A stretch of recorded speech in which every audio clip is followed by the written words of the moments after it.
Hi guys, it's Bretta here from runforefoot.com, and today I'm going to talk about the practical implications for runner's knee prevention with using the forefoot running technique. Also, I'm going to delve into how heel strike running mechanically contributes to runner's knee. So first, let's identify the main causes of knee pain in runners, and that is maximum knee extension at touchdown.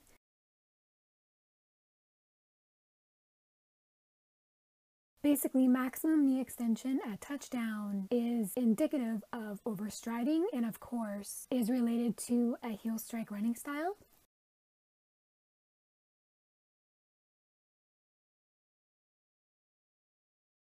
At heel strike, the knee is completely unbent, which means that it's maximally extended, and foot strike position occurs in front of the body, and the body is also referred to as the center of mass, which is identified as the head and torso in the context of running. Collectively, as we know, this results in the braking effect or rapid sudden deacceleration of the body, and a byproduct of this deacceleration is a compressive force on the knee joint. This is why heel strike runners have greater accumulated loads on the knee compared to forefoot runners. So how does forefoot running reduce loads on the knee? There are actually two factors of which forefoot running reduces knee loads. One is increased knee flexion at touchdown, and the second one is maintaining a forward lean. With knee flexion at touchdown, this essentially means that the knee joint is softly bent and it reduces peak vertical forces during running.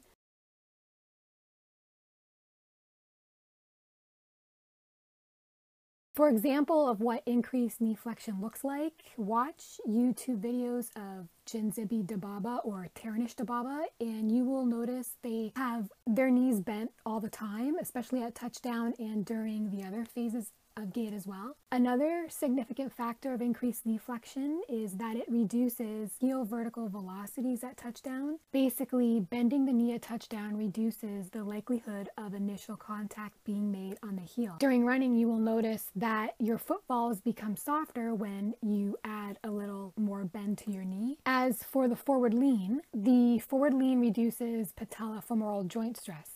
There was a study published in the Journal of Orthopedic Sports and Physical Therapy by Zhang and Powers, and the researchers found that trunk posture had a huge influence on knee joint stress during running. The study found that when runners added a subtle forward lean, they showed a reduction in patellofemoral joint stress, and this is because implementing a forward lean reduces the horizontal distance between initial foot strike position and the center of mass. So in other words, leaning forward facilitates a foot strike position that is close to the center of mass. But in contrast, running to upright, which is observed in most heel strike runners, actually increases the distance between initial foot strike position and the center of mass.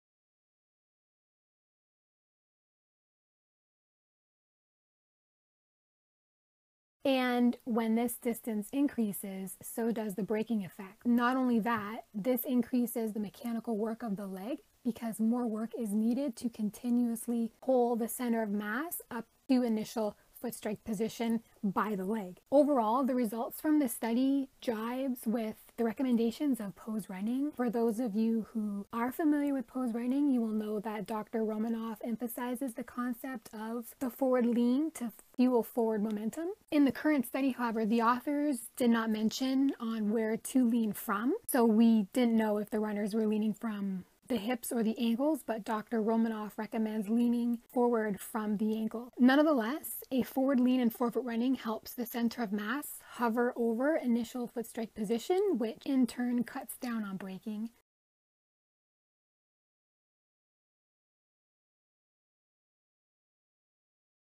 So if you struggle with knee pain, try forefoot running and make sure to relax both knees to keep them softly bent, and of course avoid running too upright. Shift your body weight forward by leaning and you will notice that your foot ground interactions will be much smoother and softer. Thanks for listening, and for more information about the health benefits of forefoot running, please visit my blog runforefoot.com.